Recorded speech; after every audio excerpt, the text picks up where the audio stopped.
Welcome to Feast Dagupan. My name is Brother Bars Lumibao. I'm the servant leader of the feast. I'm the one in charge building the feast in Pangasinan.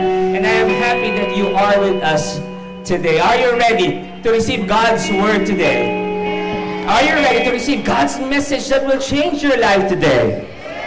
If you're ready, and if you have your novena to God's love, you can bring it out, the list of your dreams. Kung wala naman, it's okay. Just I want you to lift up your hands, lift up your prayers. Kayong dalawa ni Lord, if that's a comfortable position para sa inyo. And together we pray our favorite prayer at the feast in the name of the Father, and of the Son, the Holy Spirit. Amen. Together we declare, today I receive all of God's love for me. Today I open myself to the unbounded, limitless, overflowing abundance of God's universe. Today I open myself to God's blessings, healing, and miracles. Today I open myself to God's word so I become more like Jesus every day. Today I proclaim that I am God's beloved. I am God's servant. I am God's powerful champion. And because I am blessed, I am blessing the world. In Jesus' name, amen. Friends, this is the word of God that tells you, whatever you are going through right now, listen to this, tingin sa pogi, whatever you're going through right now, He is always in charge. Believe me. We honor the word, we sing.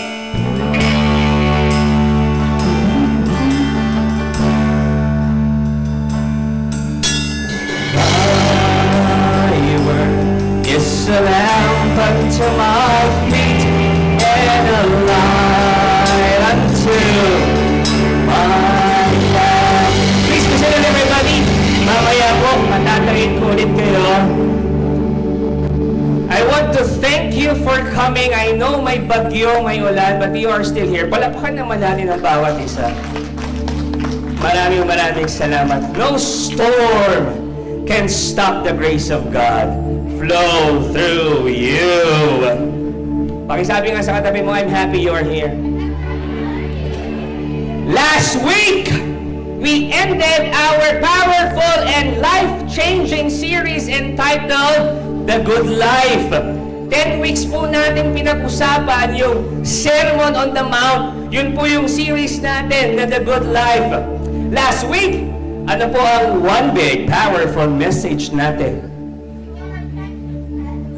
Alright, may mga nag-review! You can withstand the storm. Just like you, walang bagyo na pumigil sa inyo to be here today. Wherein, last week, napag-usapan natin na we can stand any storm, any trials, because God is always with us. Amen ba tayo dyan? If you want to watch again the whole series ng The Good Life, kasi may napalagpas kayo o kaya naman gusto nyo lang ma-refresh, you can always go to our YouTube channel, The Feast Dagupan, and watch all our past talks. Today, we will start a brand new series. And believe me, this will speak straight to your heart. Welcome to our brand new series entitled No Longer Strangers. Pakiulit nga. No longer strangers. Pero hindi na rin lovers. Kahapon, there was this one servant nag-exercise sa may Baywalk. And he shared na may 3 babae daw na nakatingin sa kanya. 3 strangers. Sabi ko, malay mo, baka isa doon, maging lover mo na. Yun. Pero hindi na pag-uusapan natin ngayon, ha? Okay. No Longer Strangers. That's the title of our series.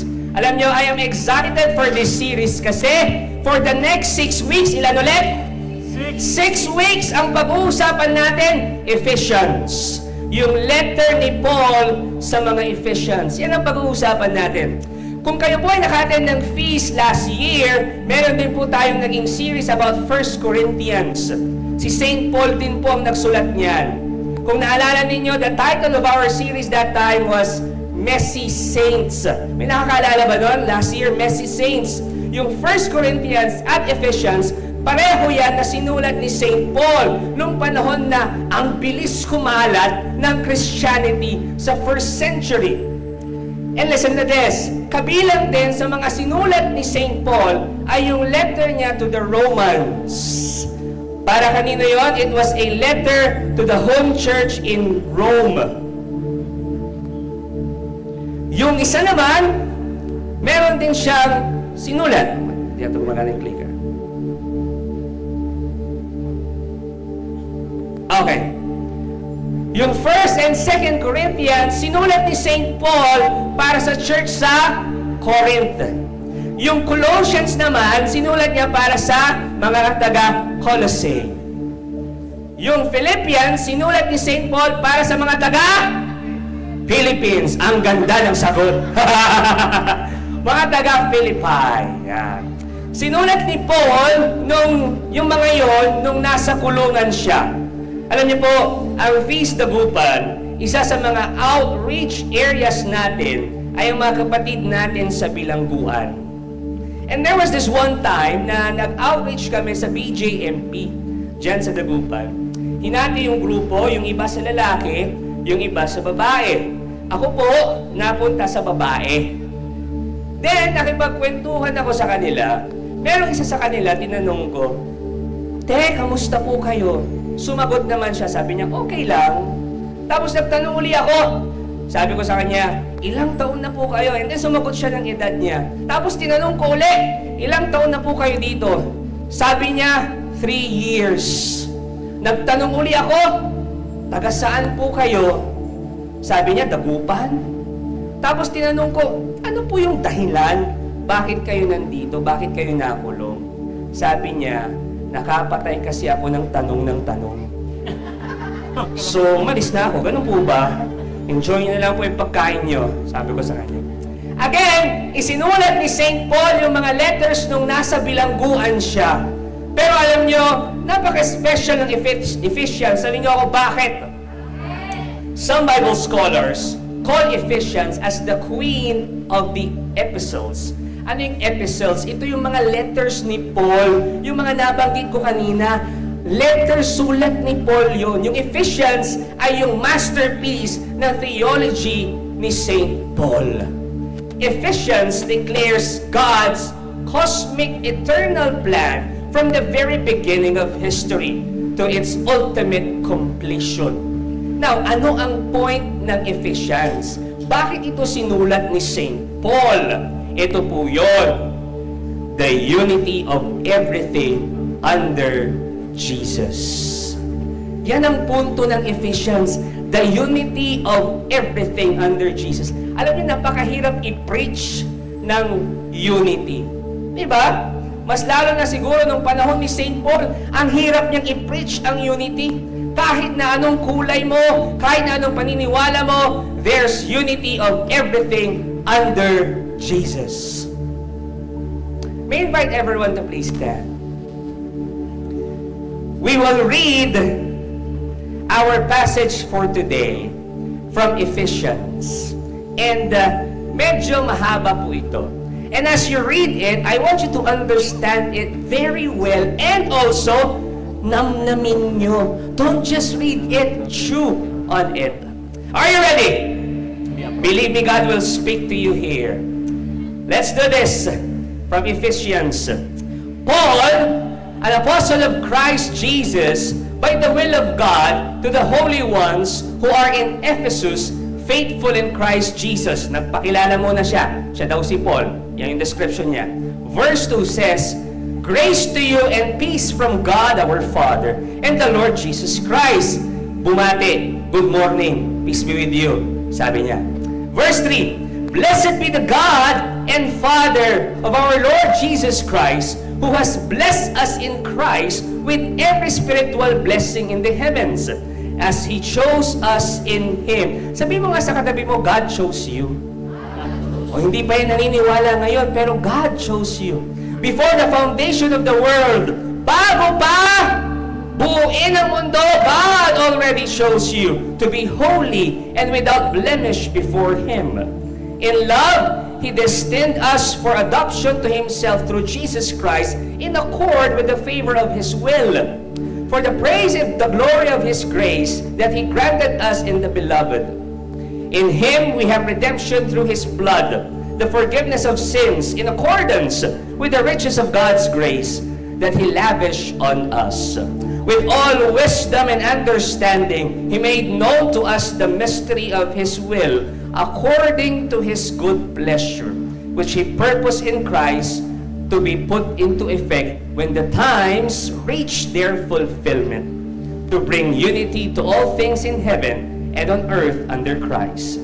Verse 11, in Him we were also chosen, having been predestined according to the plan of Him, who works out everything in conformity with the purpose of His will, in order that we who were in the first to put our hope in Christ might be for the praise of His glory. Hihinga muna ako kasi ang haba ng binasa natin. Hiningal ako. Grabe yung message, no? I want you to absorb the message, that passage. If ever lang na hindi pa nagsisink in talaga yung message, it's okay. It's okay. Basahin mo ulit pag uwi mo ng bahay and ask the Holy Spirit to grant you wisdom and understanding. Alam niyo po, in the original Greek language, yung binasa natin, yung first 12 verses ng Ephesians, it was just one continuous sentence. Talaga ba, Brother Bars? Ang haba-haba, isang sentence lang yan. Opo. At ano yon? Ito po. The unity of this one sentence mirrors the ultimate unity of God's church, which is the core message of Ephesians. The core message of Ephesians is unity. Hawakan ang kamay ng katabi. Sabihin mo, let's unite. Let's vote in. Today, in Talk 1 of this series, our one big powerful message is this. Ganda nito. Believe me, God has a plan. Makipag-appear ka sa 7 tao, sabihin mo, God has a plan. God has a plan. Online, God has a plan. Let's pray. Jesus, thank you for your word. Thank you for your message. Thank you for comforting me that whatever struggles I am into, you are telling me, Jesus, you still have the best plan for me. And I declare that today, in Jesus' name, amen. We sing to the Word.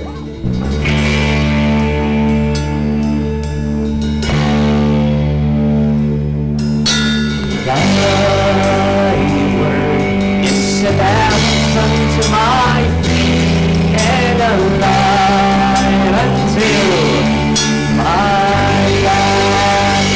Please be seated, everybody, at pakisabi sa katabi mo, God has a plan. God has a plan. Sino sa inyo ang may plano sa buhay? Taas ang kamay. Maraming salamat. Alam ko may mga plano kayo sa buhay nyo, sa finances, sa pamilya, sa health, sa ministry, sa relationships nyo. Meron at meron kayong plano. Pag hindi nagtaas ng kamay ang katabi mo, delikado. Was siya plano. We all have plans, right? Or at least we've experienced planning. Yeah, oo, diyan. Planning is important. Tama ba? Planning is important. Alam niyo, sa sobrang importante ng plano, ganito na lang ang nangyayari. Pakita natin. Puro plano. Sa sobrang importante ng plano, wala nang nangyayari. Pakihawakan ng kamay ng katabi. Pag hindi mo kakilala, magpaalam ka, pisilin mo. Sabi mo, friend, huwag puro drawing. Kulayan din natin. Huwag puro plano. I-execute nyo rin. Now, we all have plans. And the reality is this. Hindi lahat ng plano natin na-execute na maayos. Hindi lahat ng plano natin nangyayari. Hindi lahat ng plano natin natutupad. Lalo na sa buhay. Ang ganda ng plano mo, baka graduate ka kaagad, magkatrabaho, magkaasawa, yumaman, pero walang nangyayari. Parang ang gulo pa rin. Parang wala nang patutunguhan. Parang ito, ang gulo, tapos wala pang patutunguhan. Pakita natin. O diba? Ang gulo na nga, wala pang patutunguhan. Iba talaga, ina-analyze nila eh, tinignan mabuti eh. But listen to this. Huwag mong palagpasin to ha. Look me in the eye. Yes, parang ang gulo ng buhay, parang walang patutunguhan. But listen to this. Know that God has a plan. God has a plan. And online viewers, I would like to welcome you, whether you're watching sa Facebook or sa YouTube. I want to tell you also that God has a plan. And I am praying one day you can join us here at Robinson's Pangasinan Cinema 3 kasi po mas maganda po at mas mararamdaman ninyo ang ibig sabihin ng community.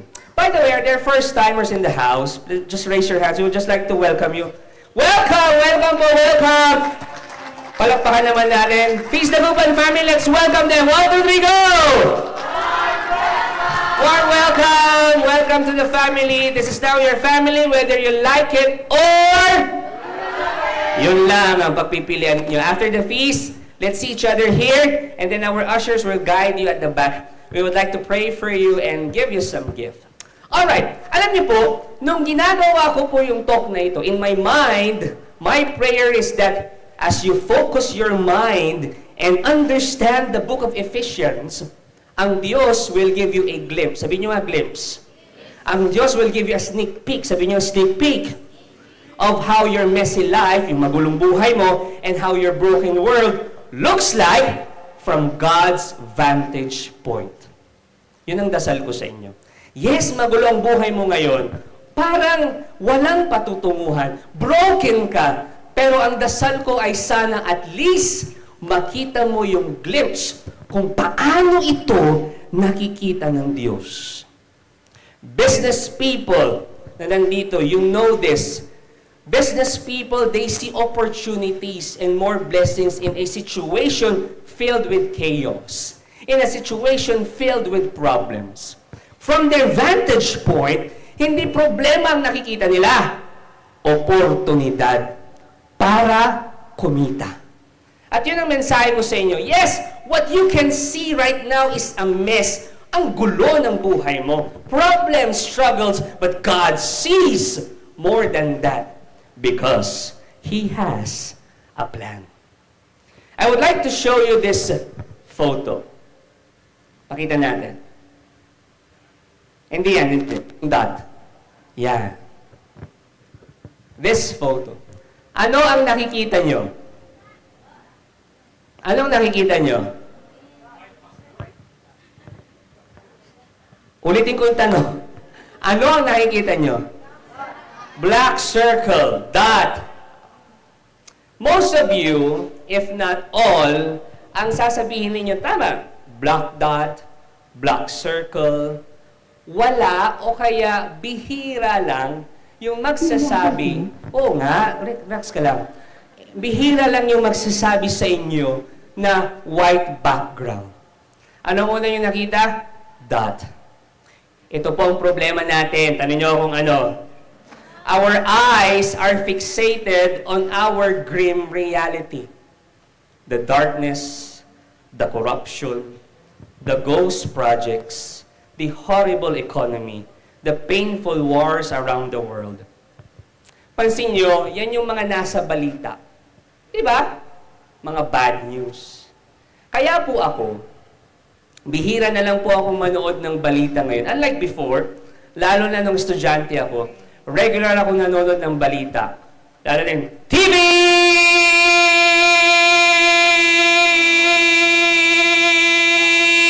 3 days na yung sinabi yung TV. Tapos patrol, sabi ni Kabayan. Yan, pinapanood ko yan. O kaya naman yung sa kabila, dahil hindi natutulog ang balikan, nakatutulog kami 24 oras. Mga ganon. Kaya yung tubig. Joke lang. And, speaking of 24 oras, si Boss Mike, pakita natin yung picture. Si Boss Mike Enriquez, if you know him, may he rest in peace. Naging boss ko po yan nung nagtrabaho po ako sa Barangay FM 93.5 bilang DJ. Kasi po si Boss Mike ang presidente ng RGMA o ng Radio GMA. Dadalawa lang yan, okay? Dadalaw lang yan na kapag nag-number 1 yung estasyon. So, pag number 1 yung estasyon, dadalaw yan. Regular siyang dumadalaw sa amin. Ibig sabihin, lagi kaming number 1. Nung nandun pa ako, charot! So, magpapakain yan, magpapaleksyon, magbibigay ng incentives. Then there was this one time, kinausap ko siya, ang sabi ko, Boss Mike, bakit puro bad news ang binabalita sa balita? Pero honestly, I know the answer. Alam ko ng sagot kasi mascom din po ako. Okay. So I really want to confirm it from the Mike Enriquez himself. Then it confirmed what I know. Sabi niya, alam mo Papa Chito was my screen name sa radio. Alam mo Papa Chito, bad news sells. Yung word na sales doesn't really mean just money. But ito yung gusto ng tao, bad news. Pansin nyo kapag bad news, mas marami ang nagiging interesado. Tama? Kapag good news, wala masyado. May explanation dyan. Tanong nyo kung ano. Yung good news, kasi dapat natural. Yung good news, yun yung normal. Ibig sabihin, natural na yan sa atin. Normal na. At dahil natural na o normal na, hindi na siya ganun ka-interesting. Ang bad news, hindi. So, mas nagiging interesado ang tao. Brother Bars, anong ibig mong sabihin? Ito po, sasampalan ko kayo. Parang ito, sample news. Isang eroplano, nag-take off, bumagsak, lahat ng pasahero, patay. Hindi natural yon, tama? Hindi normal yon. Kasi ang normal, okay ang take off. Am I making sense? Nasusunod nyo? Ano ba? Isang bangko, hinold up, at kasalukuyang may hostage crisis. Hindi normal yon. Kasi ang normal day-to-day sa bangko, walang hold up. Am I making sense? Kaya ang tao, interesado. Ano pa? Isang estudyante, tumawid, nasagasaan, patay. Ang pangit pakinggan, nakakalungkot na pakinggan, pero yan po ang psychology ng balita. Bad news sells. Kasi nga kapag good news, hindi siya ganun ka-interesting, hindi siya ganun ka-interesado ang karamihan. Kasi normal. Kasi natural. Halimbawa, yung mga sinabi ko kanina, okay, pakinggan nyo na ito. Isang eroplano nag-take off! Nagkalanding ng maayos, ang saya nila. Lumabas sila ng eroplano at sinalubong sila ng mga kamag-anak nila sa airport. Ang interesado ka? O, di ba hindi? O, pakialam ko, sabi mo pa, di ba? Nasusundan niyo ako? Anong balita doon? Normal. Am I making sense here? Ano pa? Isang lalaki, pumasok sa bangko, nag-withdraw, binila ng pera. Okay naman.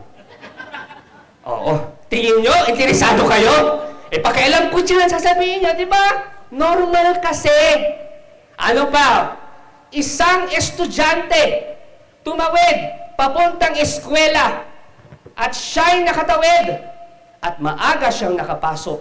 At yan ang mga ulo ng mga balita ngayong umaga. Interesado ka? Di ba hindi? Hindi ka interesado. Bakit kasi good news? Kasi ang good news, dapat normal.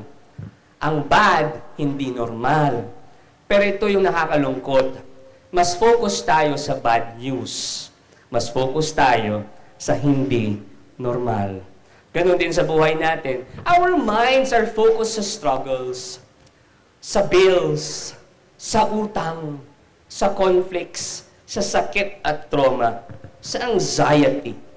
Yun na lang ang nakikita natin. At kapag ganon, anong ginagawa natin? Manonood ka na lang ng TikTok o kaya FB Reels. Ano pa? Magka-K-drama marathon ka na lang sa Netflix. At sasabihin mo in every after episode ang linyang, last na. Hanggang natapos mo ng buong season, next season ka na. O kaya mag-stress eating ka na lang. Or worse, mahuhulog ka sa addiction, sa bisyo. Alam nyo, if all you can see ay puro bad news, o mess sa buhay nyo, o problema, o takot, listen to this. There's a better, sabi nyo nga better, and more meaningful way to cope up instead of doing yung mga nabanggit ko kanina. Tanong nyo ako ano? Open your Bible. Magbasa ka ng Bible. Meditate on Ephesians and ask God to elevate your vision. Malungkot ako. Basa akong Bible. Instead na manood ka ng reels, instead na manood ka ng K-drama, basa ka ng Bible. Kapag ikaw ay may problema, basa ng Bible. Make it normal because that's normal. My dear Feast Dagupan family, I invite you to pray this prayer with me today. All together, basahin nga natin, pakita natin prayer. Lord, let me see what you see in my life. Open my eyes. Reveal your glorious plan. In Jesus' name, Amen. Alam niyo mga kapatid, we can look at all our trials, even the horrible things happening in our world. And sasabihin natin, ang sakit na, nakakapagod na, Pilipinas, ang hirap mong mahalin, ang daming kurap. Or, we can get an elevated vision and declare, God has a plan. God has a plan. I know you have struggles, but I want you to declare that again with conviction. Sabi mo, God has a plan.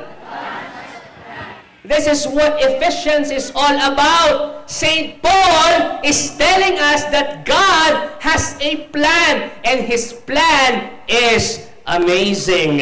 That's why more than a pastoral letter, yung sinulat niya sa Ephesians, ang Ephesians ay parang ganito, prayer exhortation book that leads us to worship. Pakinggan niyo pong mabuti ito, huwag niyong palagpasin ito. If warrior focus on what's happening around them, worshipers focus on what's happening above them. That a generous God is still sitting on the throne and He is still in charge of our messy situation. My dear Feast Dagupan family, when you worry, you talk to your situation. Ang kausap mo yung sitwasyon mo, yung nangyayari sa'yo. But when you worship, yes, may nangyayari sa'yo hindi maganda. Messy ang buhay mo, magulo ang buhay mo, pero ang kausap mo, when you worship, is a generous God who loves you so much, who is still in charge sa lahat at hindi kanya pababayaan. Kasi mahal na mahal ka niya. And your problem is the beginning of a miracle. I want you to hold on to that. Yes, your life is messy right now. Yes, you have problems. But in a way, I want you to feel excited because a miracle is coming your way. A miracle is going to happen in your life. Why? Ask me why! Because God has a plan. God is in charge, and in the end, God always wins. You will be more blessed as Brother Bry Lopez continues our talk. Let's give him a big hand. Thank you, Brother Bars, and congratulations po on your new business venture. Thank you, bro. Good morning, Peace family! Can I get a hi, Brother Bry? Ayan, itaas ang kamay ng mga may jowa or kasama yung mga asawa ngayon na gusto lagi silang nasusunod. Or kaya sa mga single naman dyan na naghahanap ng trabaho, gusto lagi sana silang masunod. Alam nyo, meron kaming recommendation sa inyo. Pakita po natin yung picture. Naghahanap ba kayo ng trabaho na gusto nyo kayong masusunod? Sige, Zumba's Tractor. Hi again, Feast family. It's a pleasure to preach the Word of God today to you. And medyo magtataglish lang po ako. Okay lang ba yun sa inyo? Because I met a new friend of mine. His name is Bartholomew. Kenneth Bartholomew from Texas. With her loving family, Sister Annie. Ayan po. So pagpasensya nyo na kung medyo mag-nosebleed tayo ngayon. Okay lang ba yun sa inyo? Pero okay lang ba din magkwento? Okay lang ba? So, kahapon po, no? May plano po ako. But few days ago, sinabihan ako ng aking kuya to stay at home. Few days ago yun, sinabihan niya ako to stay at home. Bakit? Dahil meron daw bibisita. At hindi ko kilala kung sino yung mga yun. And yet, I have to sign something. So, I was clueless. Hindi niya kasi sasabihin sa akin. Hindi niya sinasabi sa akin kung ano yung pipirmahan ko.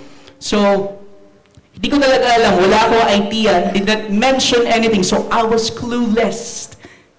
And lumipas yung mga oras. Tingin ako ng tingin sa relo. Hindi pala dito yung relo. Doon pala. Nag-aantay ako ng mga bisitang darating.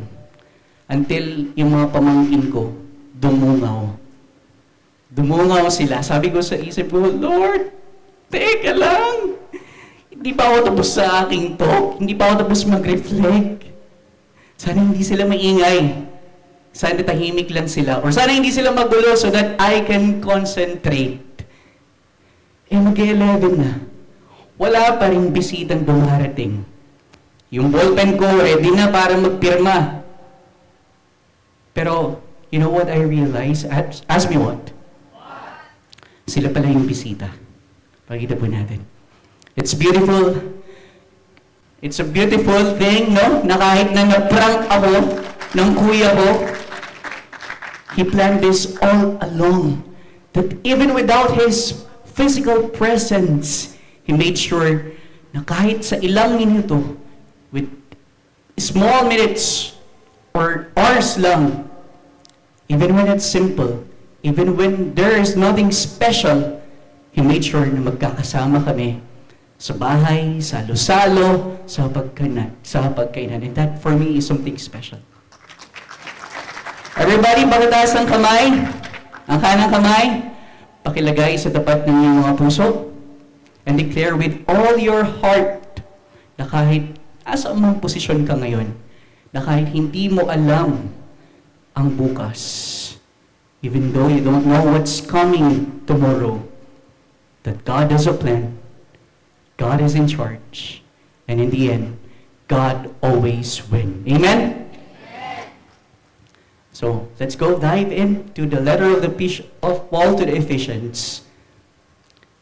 Ayan, so, usually, Paul starts his letter with praise and thanksgiving. Let's read the first two verses.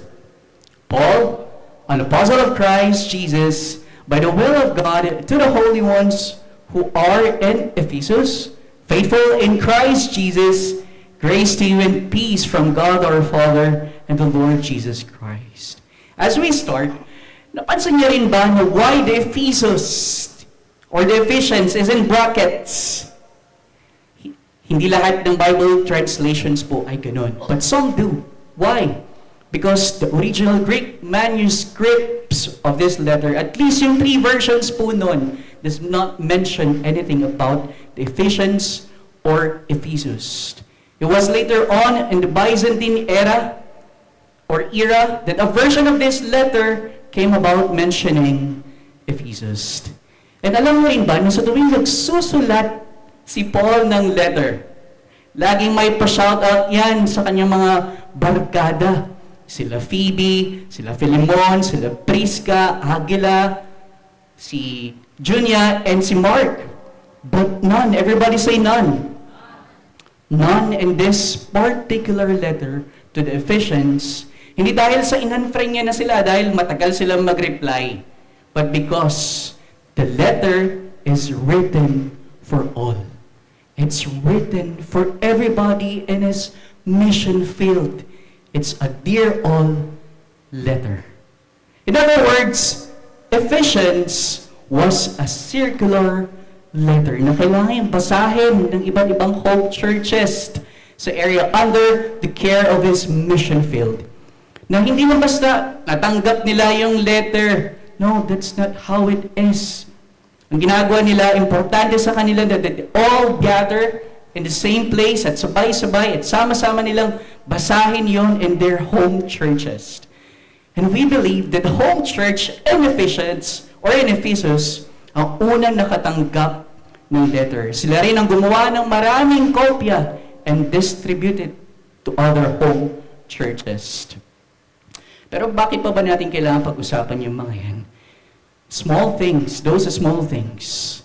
Wala namang saysay, parang boring, Brother Brian. Pakisabi naman sa katabi mo, Because listen to this, my dear friends, and my dear Feast to Gupan family, that throughout the letter, dinedescribe na po ni Paul yung endgame scenario ng plano ng Diyos. That all these home churches all over the place, no matter how different they are, small they be, or kung gaano man sila kalayo sa isa't isa, the endgame scenario is that they would all be one. All be one. It reminds me of the motto of our Pope Leo XIV. Sabi niya, in illo uno unum, in the one we are one. So Ephesians is a call for unity based on our identity in Christ. Ibig sabihin nito na kapag tayo sumunod kay Jesus, hindi lang tayo basta nag-join ng club or sumama sa kanyang alyansa, bagkus nagiging pamilya tayo. We are family with Christ. Amen? Paul said, at mababasa rin natin to in Ephesians chapter 1 verse 5, that the Father destined us, pakita po natin, destined us for adoption. Everybody say adoption. To Himself through Jesus Christ, in accord with the favor of His will. With the favor of His will. Kaya sa simula pa lang, bago pa man tayo ipinanganak, and before we did anything good or reach success or whatever status we have right now, pinili na tayo ng Diyos na maging parte ng kanyang pamilya. He set us apart. And today, God wants to remind you again that you Cedric, you Ella, you Kath, you Sis Trex, you are already set apart to be His child. And Jesus, si Jesus, yung ating kuya. Amen? Can I give clap offering to Jesus? Ayan. So may papakita po akong picture sa inyo. Kaya na lang pong humusga. Hi sis. Sorry gusto ko sabihin. Feel ko kasi gusto mo ako eh. Mababasa ko sa iyong mga mata. Hehehe. Sabi ng babae, hindi mo nga binabasa Bible mo eh. Mata ko pa kaya? Kaya pansin ninyo, pansinin niyo nito, that every time we gather here, dito sa feast, kapag nagsasama-sama tayo dito, when we gather as one with Christ, how do we address one another? Bro, sis, kapatid. Minsan yung bro, sis, kapag nakalimutan mo yung pangalan nung nakilala mo eh, di ba? Di ba? So, tayong lahat, mabuti ka man o makasalanan, bakla ka man or tomboy, anak tayo ng Diyos. We are all children of God. We are all children of God. That is our identity. That is who we are. Pakitignan niyo ang katabi ko, anak ba yan ng Diyos? Huwag ka man tatawa kung nag-aalangan ka. May nakita ako doon, tumatawa. Nag-aalangan natin sa katabi niya. So you see, my dear brothers and sisters, our unity is not based on what we do, but it is based on who we are. Here at the feast, come on, pakisabi sa iyong katabi, in Jesus, You belong to this family. You belong to this family, my dear Feast Dagupan. Pero hindi ba kayo nagtataka? Na itong ating feast at yung feast sa iba't ibang panig ng Pilipinas and even outside the world, meron silang similarity sa early Christian church 2,000 years ago. Sabay-sabay sabihin natin, talaga? Talaga ba? I'll give you some examples. Sa mga first century Christian, they had to escape persecution sa kanilang bansa in Jerusalem. Nag-migrate sila sa iba't ibang cities. They were bringing along with them their faith. So as a result, home churches began popping up here, there, there. So around the world. And these were the home churches Paul was writing to in Ephesians. Yun ang itsura ng simbahan nun. But 2,000 years ago, nangyayari na rin yun sa ating feast. Ulitin natin, talaga? Talaga? So, we have home churches called Feast Light. No? Ito ay most popularly abroad. They have a very intimate gatherings. Pakita po natin. Intimate gatherings sa living room ng bahay, sa parish. That's how we've spread in USA, in Texas, and in Germany, in Canada, in France, in Italy, in Belgium, in UK, in Spain. And it happens because of Filipinos who migrated, not because of persecution, but because of poverty. They escaped because of poverty. But as they escape from this country, they bring along with them their faith. And with that faith, they are called to build God's kingdom to different parts of the world. Alam niyo po mga kapatid, mga bro and sis, meron din tayong feast lights dito sa Pangasinan. Sa San Carlos and sa Ordaneta.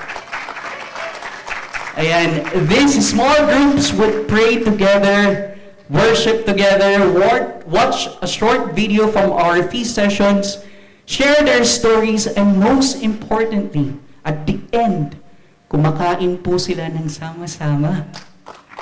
Special yung gathering nila dahil alam nyo kung saan galing yung kinakain nila? Sa Grings. Minsan, sa Jollibee. Ay, hindi po na-sponsored So, salo-salo po sila bilang isang pamilya. It is where the connection begins and where the love starts to grow. Do you believe? So, regularly, they meet every Saturday because they need to know that they are not alone in following Jesus. They need to know that they belong to a bigger family united under Jesus. Everybody say, united under Jesus. And I want to introduce to you two people. These are the people who said yes to be Feast Light planters. We have Brother Marlo. Ano po tayo? Brother Marlo. Ayan, Brother Marlo from Feast Light Ordaneta. And of course, Brother Lawrence. Feast Light planter po sa San Carlos. He's there. He's watching. And if you feel God is calling you to bring along that faith as well into your homes or into your jobs, sa inyong workplaces, you can approach Him and be a Feast Light planter.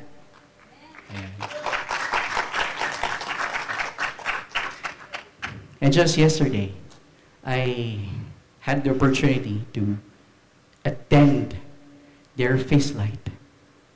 Ang saya ng kwentuhan namin ni Brother Lawrence and with some attendees there. Each week, 10 to 15 wonderful people attend their feast. Or minsan, hindi pa naabot yung 10. But anyway, it's not important. Brother Lawrence is an educator. Isa po siyang teacher, guro, and bukod po doon. By the way, meron bang teacher na katulad ni Brother Lawrence dito? Pakitasan yung kamay. Can you raise your hands? All those teachers? Grabe, alam po namin kung gaano kahirap yung inyong sakripisyo. So, hands off po sa inyo. Hats off. Pero bukod po sa pagiging guro niya, siya rin ang butihing anak, kapatid, asawa, and a father to his 2 children. Noon pa man, madalas na siyang nakikinig kay Brother Bo sa radyo. And year 2018, tama po, heto na, pinag-cross na po ang landas nila ni Brother Bars. And what stirred up in his soul to bring Fizz Light sa San Carlos? Mamaya malalaman po natin. But that was also the time that Brother Lawrence did the unthinkable. Dinala niyo po ang Fizz Light San Carlos despite his roles and responsibilities as a family man and as a teacher. And his Fizz Light happened every Saturday. Kadalasan tuwing Sabado, aminin po natin yan po ang pinaka-busy araw. Especially sa mga katulad yung guro. Tama? It's the day where most of you are preparing lesson plans, mag-check ng papers, maghabol ng grades, and extra time na lang din. Kung bonus na lang kung magkaroon pa ng quality time with the family, etc. But just imagining all of it, it could be very tiring. Nakakapagod. And I asked him kung paano niya to napagsasabay-sabay. And he said to me in honesty, hindi ko rin talaga alam, bro. And upon hearing those words from him, it deeply sank into my mind and into my heart na kahit hindi natin alam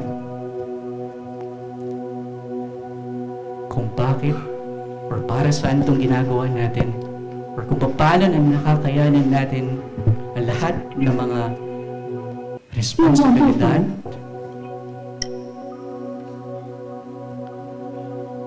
God has a plan. God is in charge. And in the end, God always wins. He trusts that he needs to show up because he believes someone's gonna show up too.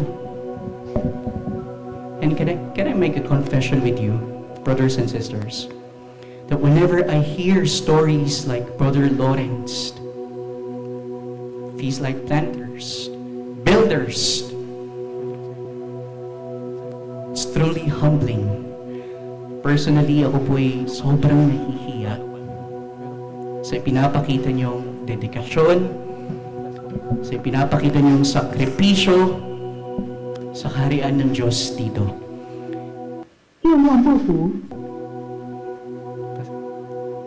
So you see, we preach here every Sunday, meeting around 100 to 150 people.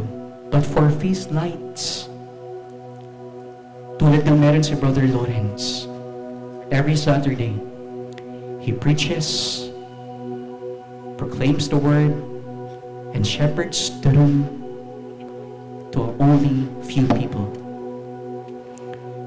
Brother Lawrence and other Fizz Light planters, just so you know, hindi po sila bayad.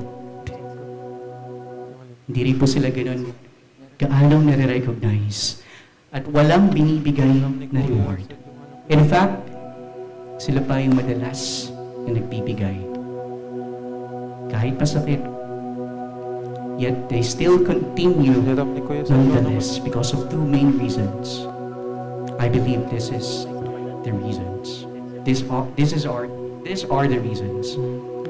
The love for God and the love for His people.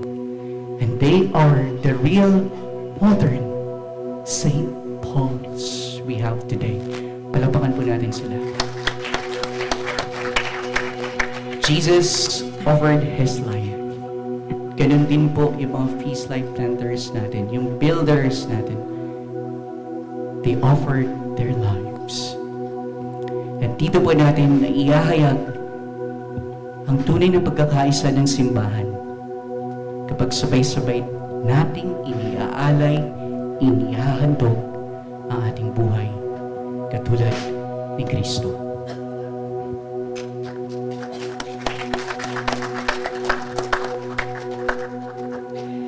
May I invite everyone to please stand. Sabihin mo ulit sa katabi mo, God has a plan. Bless so far. I would like to show you this photo. Pakita natin. Yeah. Are you familiar with this photo? It's Our Lady of Lourdes. And I know most of you here nakapunta na. Ako po honestly, pupunta pa lang. Hindi ko po alam kung kailan pero pupunta pa lang. Ang Our Lady of Lourdes very miraculous because nagpakita dyan si Mama Mary. And that place, laging pinupuntahan ng libo-libong mga pilgrims, libo-libong mga tao to pray. Pero alam nyo, bago pa magpakita si Mama Mary dyan, yung site yan, yung place na yan, it was a dump site. Basurahan. Walang pumupunta, mabaho, magulo. But God had a plan. He had a plan for that place. And He used our Virgin Mother Mary. And because of that, people were united. Because of that mess, because God had a plan in that area, people were united. I know your life right now is in a mess. You do not know what to do. Litong-lito ka na. Gulong-gulo ka na. Hindi mo na alam kung may mangyayari pa ba sa buhay ko. Ang bigat na ng pinagdadaanan ko, Bars. Gulong-gulo na yung isip ko. Bigat na yung dibdib ko. Hindi ko nga alam kung may future pa ako eh. And sometimes, it just crossed my mind na parang ayoko na. Suko na ako. My life is a mess. Hindi ko maiwasan tong kasalanan na to, na-addict na ako sa kasalanan na to. Umaattend ako ng face, pero hindi ko na, parang hirap magbago. Ang hirap bitawan yung kasalanan na to. Bars, my life is a mess. But listen to this. Listen very carefully to this. God has a plan. Your mess, He can turn it into a message that can unite people. Hindi niyo ako narinig. Your mess, God will turn it so that people can unite. In your mess, miracles will happen. In your mess right now, God is working a miracle for you. Real unity can only happen with self-giving love. Tulad ng kwento rin kanina ni Brother Bry, it requires selfless sacrifice. It requires the cross. Just like Jesus, He endured suffering and died on the cross. Yes, it was tough. It was hurting. But Jesus trusted His Father that His Father has a plan for Him. And guess what? those sufferings hindi nasayang. Why? Because God indeed had a beautiful plan. Our salvation, our unity. Your sufferings right now, endure it. Not because you want to, but because in the end you know and you are confident that God has a plan. And God will turn things around. Tandaan niyo tong araw na to na sinabi ko yan sa inyo. You will remember this day. You will. But for now, endure it with God. Allow Him to help you. In the last part of Ephesians, sabi ni Paul, basahin natin, so be imitators of God as beloved children, and live in love, as Christ loved us and handed Himself over for us as a sacrificial offering. Unity can only happen if we too die on the cross with Jesus. Friends, God is God calling you to serve Him. Harden not your hearts. How will you die? Serve Him. Mga kapatid, this is God's plan. Are you ready? Are you ready? God's plan is this, to offer your life to Him and His people. You serve. And believe me, and believe that something beautiful is going to happen in your life. It will. I invite everyone to please close your eyes, put your right hand over your left chest, just feel your heartbeat. That heartbeat is a sign, manifestation that God is with you. And I want you to repeat after me this prayer. Let's pray this prayer of surrender. It's just between you and God. Wala nang iba. It's just between you and God. And I want you to pray this prayer with all your heart. And I want you to say it out loud. Jesus, here I am, bringing to you all that I have, all that I am, all my brokenness, all my mess, all my problems. I surrender it all to you. Lord Jesus, I am weak. I have my shares of failures. But Lord Jesus, I submit to your plan in my life. Because your thoughts are higher than mine. Your ways are higher than mine. Your plan for me is far greater than what this world could offer. Jesus, I am all yours. I am made to be yours. Forever I am yours. Amen. We worship the Lord today. Thank you for watching. Be sure to subscribe to this YouTube channel para wala kayong ma-miss na video at live stream. Please also share this video to your loved ones, families, and friends. And do not forget that you can join us here live sa Feast Dagupan. God bless you all more. Mama Mary loves you.